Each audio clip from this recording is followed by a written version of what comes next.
ধরে নিন একটা ক্লাস আছে, সেই ক্লাসে স্টুডেন্টরা পড়ছে।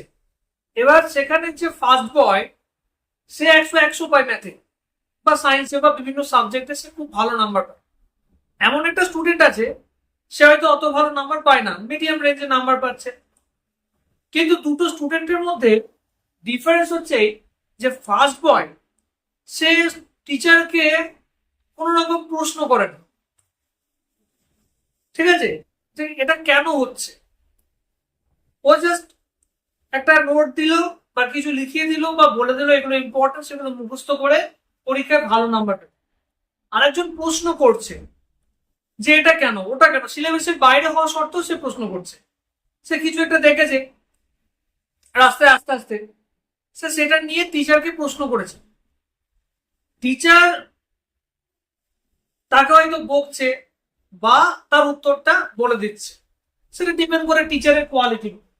ঠিক আছে, টিচার যদি মনে করে যে মানসিকভাবে এই স্টুডেন্টটার ইমপ্রুভমেন্ট হোক, বিকাশ হোক, তাহলে সে উত্তরটা অবশ্যই জানাবে বা কি করে উত্তরটা পেতে হবে সেটা বলে দেবে। আর না হলে তাকে বকে ধমকে চুপ করিয়ে দেবে, বলবে নাম্বার পাস না, তাহলে আর প্রশ্ন কেন করছে, আগে নাম্বার পা তারপর প্রশ্ন করুন। হতেই পারে।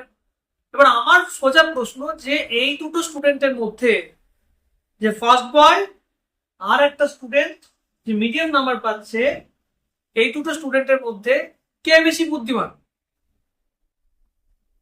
অবশ্যই যে প্রশ্ন করতে পারছে, প্রশ্ন করার জন্য ইন্টেলিজেন্স লাগে। ঠিক আছে, প্রশ্ন করার জন্য ইন্টেলিজেন্স লাগে।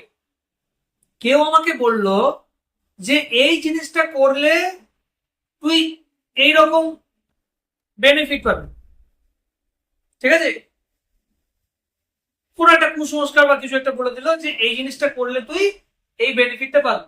সে চুপচাপ সেটা মেনে নিল এবং সেটা সে করেও নিল। আর আরেকজন সে বলল যে এটা আমি করবো কেন, এটা কারণ কি, এটা যে আমাকে বলা হচ্ছে সেটা আমি কেন মানবো, যুক্তি কি? তাহলে যে যুক্তি চাইছে সে বেশি বুদ্ধিমান, না যে মেনে নিল অথচ বেশি নাম্বার পায় হয়তো সে, ঠিক আছে, সে বেশি বুদ্ধিমান? অবশ্যই যে যুক্তি চাইছে, যে কারণ চাইছে, কেন সেটা জানতে চাইছে, সে বেশি বুদ্ধিমান। এবার পরীক্ষায় নাম্বার পাওয়ার সঙ্গে বুদ্ধির সম্পর্ক কিন্তু সেরকম নেই। মুখস্থের সম্পর্ক আছে বা পুঁথিগত বিদ্যার সম্পর্ক আছে, কিন্তু বুদ্ধির সঙ্গে, ঠিক আছে, এর কোনো সম্পর্ক নেই। বুঝতে পারলাম? তুমি হয়তো পিএইচডি হতে পারো, তোমাকে একজন মাধ্যমিক পাস লোক হারিয়ে দেবে, যুক্তিতে হারিয়ে দেবে তোমাকে, তুমি যদি নিজের ব্রেনটাকে ঠিকভাবে না খাটাতে পারো। ঠিক আছে, তাহলে এডুকেটেড হতে হবে, শিক্ষিত হতে হবে। শুধুমাত্র কোন একটা সাবজেক্টে পণ্ডিত হলে হবে না। পড়াশোনার শিক্ষার মধ্যে একটা difference. You know how to ask questions when you are educated.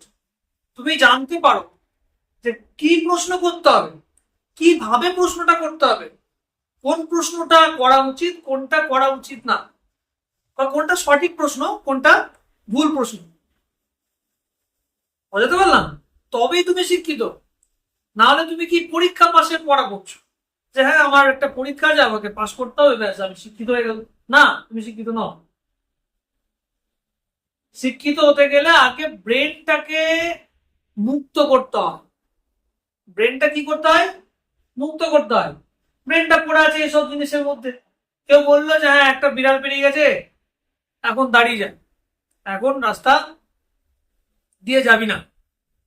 আরেকজন স্টুডেন্ট সে বললো যে কেন যাব না, কি যুক্তি আছে, আমি তো যাবো। ঠিক আছে, তাহলে এই যে জিনিসগুলো, এখানে বুদ্ধির পরিচয়। রেজাল্ট কে কত করছে তার উপর ডিপেন্ড করছে না যে কে কত বুদ্ধিমান। সুতরাং যার রেজাল্ট বেশি হবে তাকে বুদ্ধিমান বলাটা বন্ধ করতে হবে।